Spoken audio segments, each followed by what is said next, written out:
Fatia udah siap? Udah direkod ini. Assalamualaikum warahmatullahi wabarakatuh. Waalaikumsalam warahmatullahi wabarakatuh. Waalaikumsalam warahmatullahi wabarakatuh. Waalaikumsalam warahmatullahi wabarakatuh. Okay, today we from group 1. We would like to present about problem-based learning. And the member of group is Fatia Bani Ulfa, Fanny Violita, Dias Aulia Salsabila, and Agnesia Selika Ardianti. And the first slide will be present by me. Fatia, please.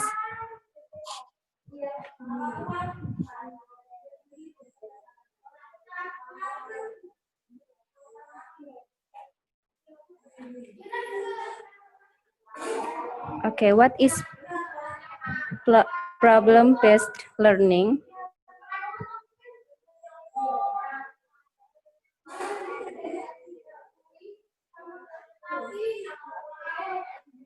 Next, Fatia.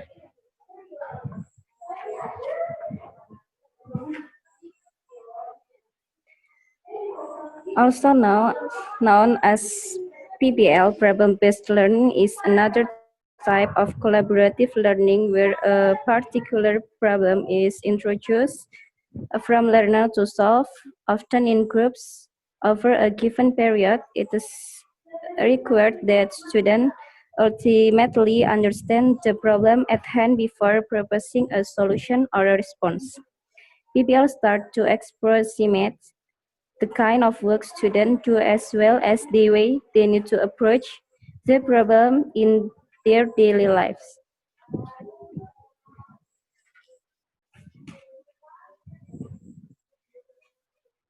Oke, jadi problem-based learning atau PBL adalah metode pengajar yang bercirikan adanya permasalahan nyata sebagai konteks untuk para peserta didik untuk berpikir kritis dan keterampilan memecahkan masalah dan memperoleh pengetahuan. Okay, and the next slide is purpose of PBL. Next, Fatia. Sudah.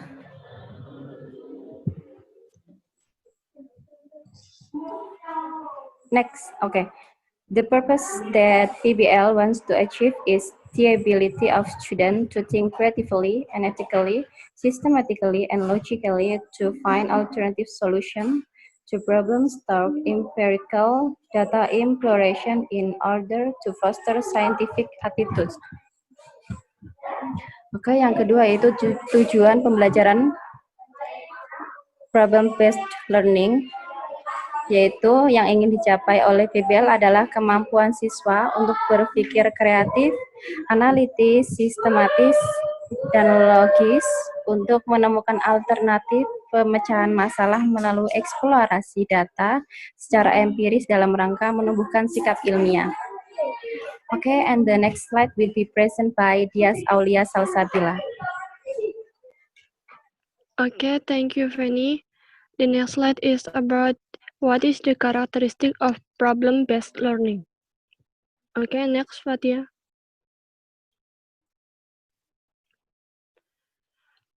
According to Rusman, the characteristic that there are first, the problem becomes the starting point in learning. And then the second is the problem raised are problems that exist in the real world that are not structured. And then the third is the problem requires multiple perspective. And then learning self-direction is the main thing. And then utilization of various knowledge sources, their use and evaluation. And then learning is collaborative, communicative, and cooperative.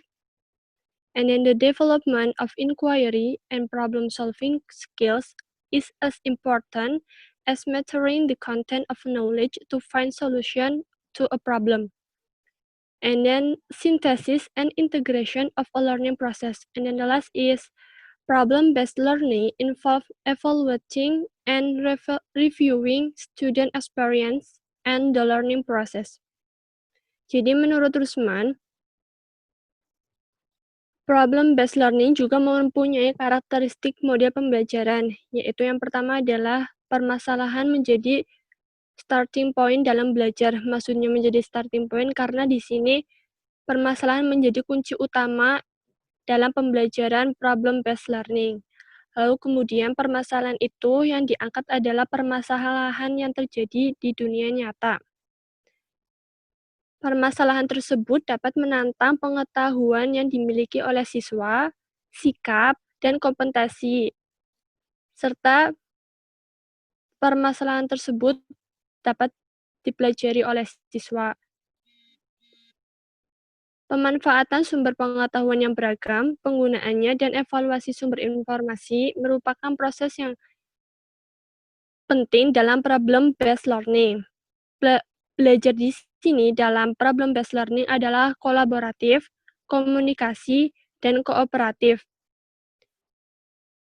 Masalah di sini sama pentingnya dengan penguasaan isi pengetahuan untuk mencari solusi dari sebuah permasalahan. Dan problem-based learning melibatkan evaluasi dan review pengalaman siswa dalam proses belajar. Oke, next, Fatia.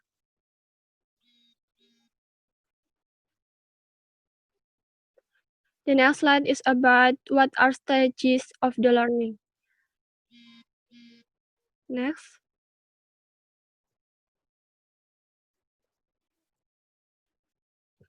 Stages of the learning, there are 5 of stages that there are first defining the problem, and then the second is self-learning, and then the third is guiding individual and group investigation, and then the fourth is exchange knowledge, and then the last is assessment. Defining problems atau definisi masalah. Di sini peserta dimohon untuk mendefinisikan masalah yang ada, dan masalah yang ada adalah menggunakan masalah yang terjadi pada dunia nyata. Semua anggota kelompok mengungkapkan pendapat, ide, dan tanggapan terhadap skenario secara bebas atau terhadap permasalahan secara bebas. Ini mau diulang, Pet? Langsung aja, nggak usah diulang. Diulang aja. Nggak usah, langsung aja. Ulang apa enggak? Nggak usah. Nggak usah, langsung aja. Oh, Iya, iya. Ma'am. Mom, tapi waktunya And then the mau second habis. is Ini tuh 10 minutes and again, then the ma'am. second lanjut ya. and then the second is self-learning. Self-learning adalah pembelajaran mandiri. Peserta didik mencari berbagai sumber yang dapat memperjelas isu atau permasalahan yang sedang diinvestigasi. Sumber yang dimaksud dapat dalam berbentuk artikel tertulis yang disimpan di dalam perpustakaan, atau halaman web, atau bahkan pakar dalam bidang yang relevan. And then the third is guiding individual and group investigasi. Adalah tahap investigasi. Di sini tahap investigasi bertujuan dua, yaitu yang pertama agar peserta didik mencari informasi dan mengembangkan pemahaman yang relevan dengan permasalahan tersebut. Yang kedua, informasi dikumpulkan dengan satu tujuan, yaitu dipresentasikan di kelas dan informasi tersebut haruslah relevan dan dapat dipahami. Yang keempat adalah exchange knowledge atau pertukaran pengetahuan. Setelah mendapat sumber, maka para siswa dimohon untuk saling bertukar pengetahuan mereka terhadap permasalahan tersebut atau pendapat mereka. Yang kelima adalah assessment atau penilaian. Penilaian dilakukan dengan memadukan 3 aspek, yaitu pengetahuan atau knowledge, kecakapan atau skill, dan sikap atau attitude. Penilaian di sini dapat dilakukan dengan ujian akhir semester atau UAS, ujian tengah semester, kuis, homework, terus dokumen, dan laporan. Okay, the next slide will be present by Fatia. Okay, thank you, Dias. I will presentation about the implementation.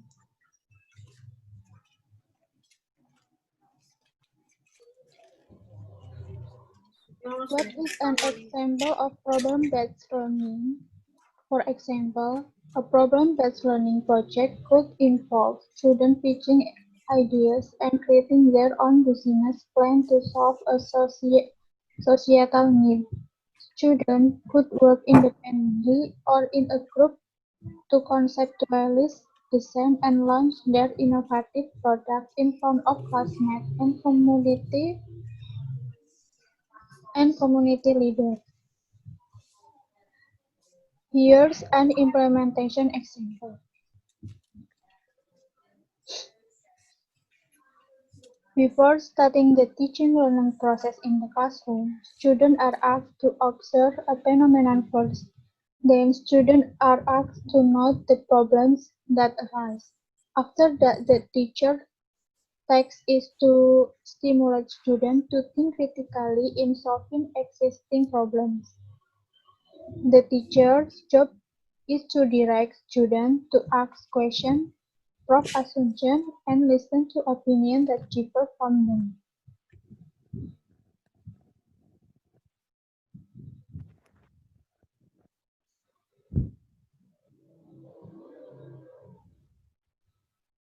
Jadi, sebelum memulai proses belajar mengajar di kelas, siswa diminta untuk mengamati suatu fenomena terlebih dahulu. Kemudian, siswa diminta untuk mencatat masalah yang muncul. Setelah itu, tugas guru adalah menstimulasi siswa untuk berpikir kritis dalam memecahkan masalah yang ada.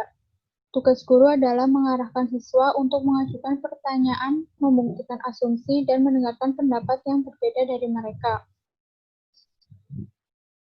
Next, application example. Utilizing the environment of students to gain learning experiences, the teacher provides assessment that can be carried out in various environmental contexts of students, including in school, families, and communities. Assessment given by the teacher provide opportunities for students to learn outside the classroom. Students are expected to gain direct experience of what is being learned. Di sini memanfaatkan lingkungan siswa untuk mendapatkan pengalaman belajar. Guru memberikan tugas yang dapat dilaksanakan dalam berbagai konteks, termasuk di sekolah, keluarga, dan masyarakat. Tugas yang diberikan oleh guru memberikan kesempatan kepada siswa untuk belajar di luar kelas. Siswa diharapkan mendapatkan pengalaman langsung dari apa yang dipelajari. Next, it is assessment system. Assessment in the PBL approach is carried out by means of self-assessment and peer assessment. Self-assessment, assessment made by the learner himself towards his effort and the result of his work with regards to the goal to be achieved by the learner himself in learning. The second, peer assessment. Assessment in which learners discuss to provide an assessment of the effort and result of completing tasks that have been done by themselves or by friends in the group.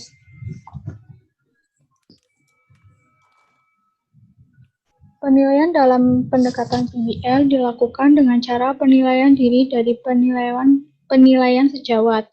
Yang pertama itu penilaian diri itu merupakan penilaian yang dilakukan oleh peserta didik sendiri terhadap usahanya dan hasil karyanya dengan mengacu pada tujuan yang ingin dicapai oleh peserta didik sendiri dalam pembelajaran. Yang kedua, penilaian sejawat.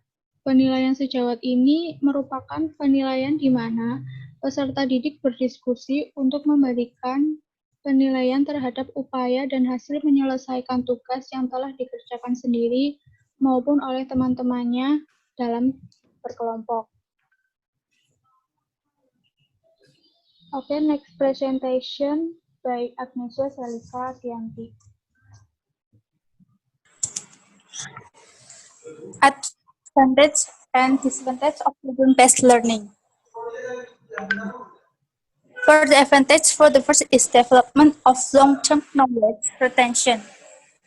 And the second is use of diverse instruction types. And the third is continuous engagement. And the fourth is improvement of teamwork and interpersonal skills. Jadi di sini tuh ada keuntungannya beberapa. Yang pertama itu pengembangan retensi pengetahuan jangka panjang. Jadi siswa yang berpartisipasi dalam kegiatan pembelajaran.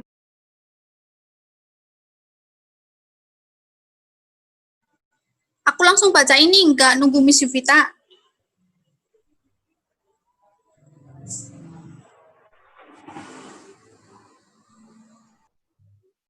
Lanjut aja, Nes.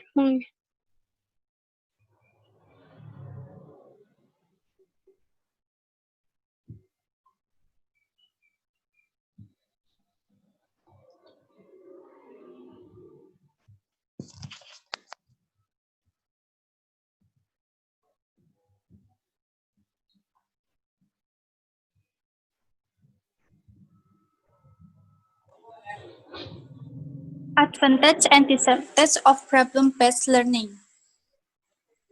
Advantage is there is for advantage. For the first is development of long-term knowledge retention. And the second is use of diverse instruction types. And the third is continuous engagement. And the fourth is improvement of teamwork and interpersonal skills. Jadi di sini itu keuntungannya satu, pengembangan retensi pengetahuan jangka panjang. Siswa yang berpartisipasi dalam kegiatan pembelajaran berbasis masalah dapat meningkatkan kemampuannya dan meningkat informasi menurut tinjauan pustaka studi tentang pedagogi. Yang kedua, penggunaan jenis instruksi yang beragam. Kita dapat menggunakan aktivitas pembelajaran berbasis masalah untuk memenuhi kebutuhan dan gaya belajar siswa yang beragam, secara efektif melibatkan kelas yang beragam dalam prosesnya. Yang ketiga, keterlibatan berkelanjutan, memberikan tantangan pembelajaran berbasis masalah dapat melibatkan siswa dengan bertindak sebagai jeda dari pelajaran normal dan latihan umum. Selanjutnya, peningkatan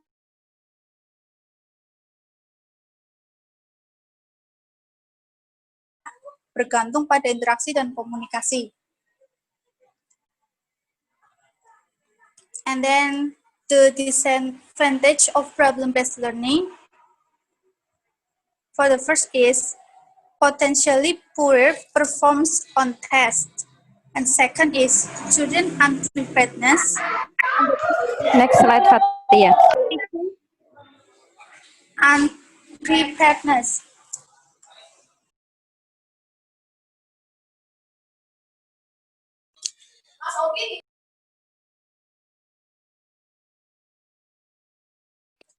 And the Have fourth you di Indonesia? Oh, belum. and applicability. Jadi di sini ada kekurangan juga untuk pembelajaran berbasis masalah. Yang pertama itu kinerja tes yang berpotensi lebih buruk. Sementara pelajar berbasis masalah mengembangkan keterampilan yang terkait dengan kolaborasi dan membenarkan alasan mereka. Banyak tes yang menghargai pembelajaran berbasis fakta dengan pilihan ganda dan pertanyaan jawaban singkat. Yang kedua adalah ketidaksiapan mahasiswa. Jika mengawasi aktivitas pembelajaran berbasis masalah adalah pengalaman baru, kita mungkin harus bersiap untuk menyesuaikan beberapa kebiasaan mengajar. Kemudian ketidaksiapan guru, dan yang terakhir berbagai tingkat relevansi dan penerapan. I think it's enough for me.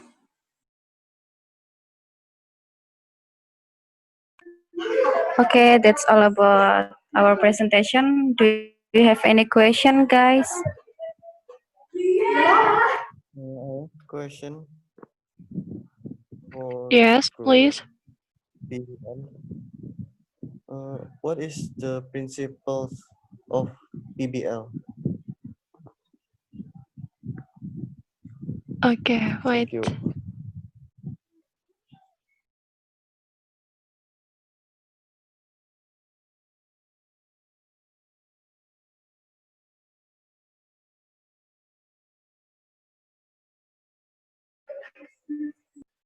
Okay, Any another other question? question?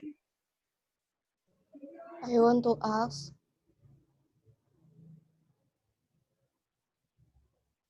Yes, Dwi. why use PBL in the learning process? Thank you. Okay, thank you.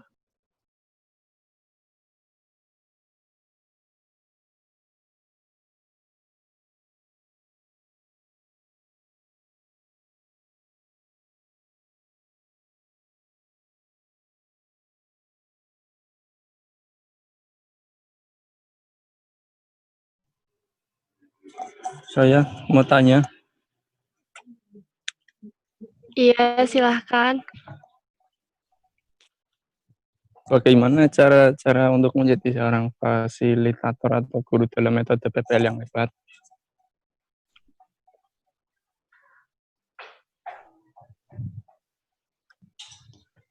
Okay.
Okay, I will answer the question from Adrian.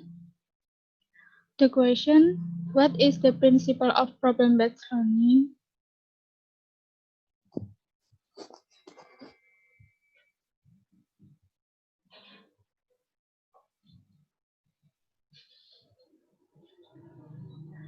Core principle of PBL, first, constructive, collaborative, contextual, and self-directed. These video series are designed to explain how the educational principles of Maastricht University are applied, namely that learning should be collaborative, constructive, conceptual, and self-directed. Jadi prinsipnya itu ada konstruksi, kolaboratif, konseptual, dan mandiri. Serial video ini dirancang untuk menjelaskan bagaimana prinsip-prinsip pendidikan di universitas diterapkan, yaitu pembelajaran harus kolaboratif, konstruktif, konseptual, dan secara mandiri, atau CCF. Thank you. Thank you. Okay, I wanna answer the Dwi question. Dwi. Yes. Oke, jadi kan pertanyaannya, mengapa harus menggunakan problem-based learning ya? Yeah. Jadi menurut saya, praktik-praktik pendidikan tradisional, mulai dari taman kanak-kanak, bahkan sampai kuliah, cenderung menghasilkan para siswa yang seringkali tidak berminat dan bosan dengan pendidikan mereka.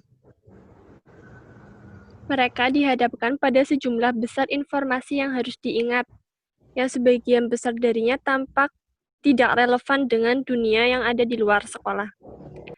Nah, salah satu manfaat terbesar dari problem-based learning adalah bahwa para siswa secara nyata menikmati proses pembelajaran karena di sini menggunakan masalah yang terjadi pada dunia nyata.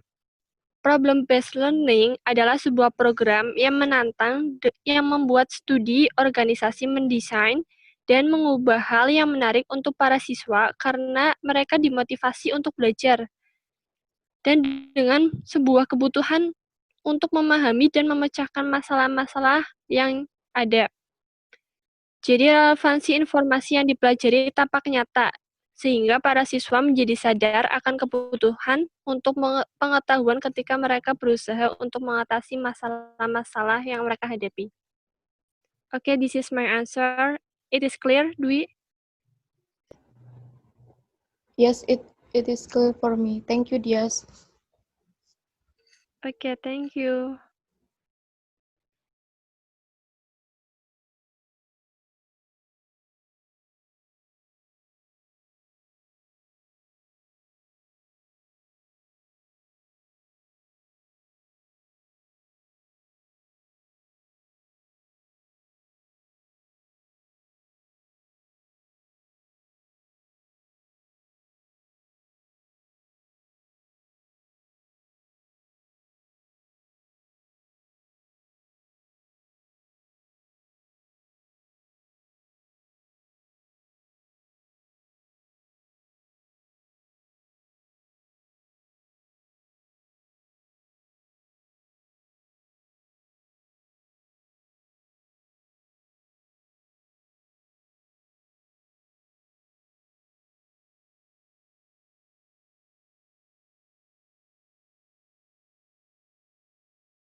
I will to answer at these questions.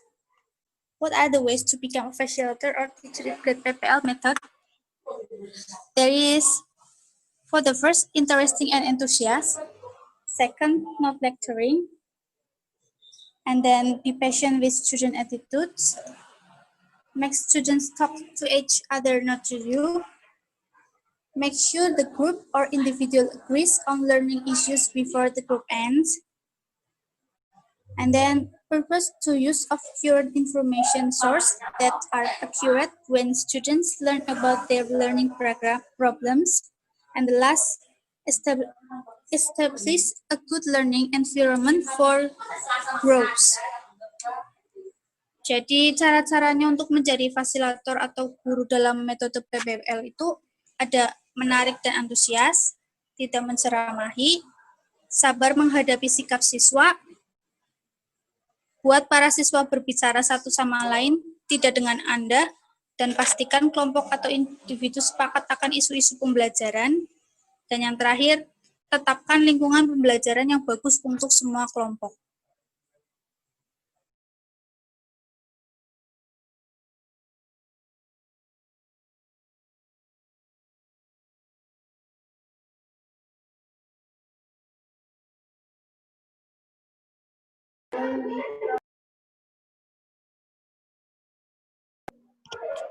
Have you done, guys? Yes. Oke. Nggak ada yang bertanya lagi ya?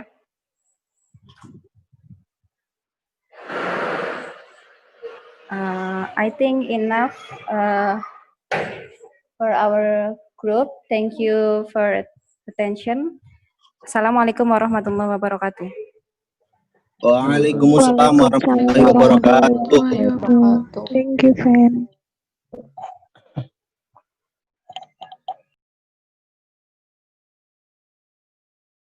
Thank you, friends. Thank you. Maaf sebelumnya jika ada kesalahan. Recordnya.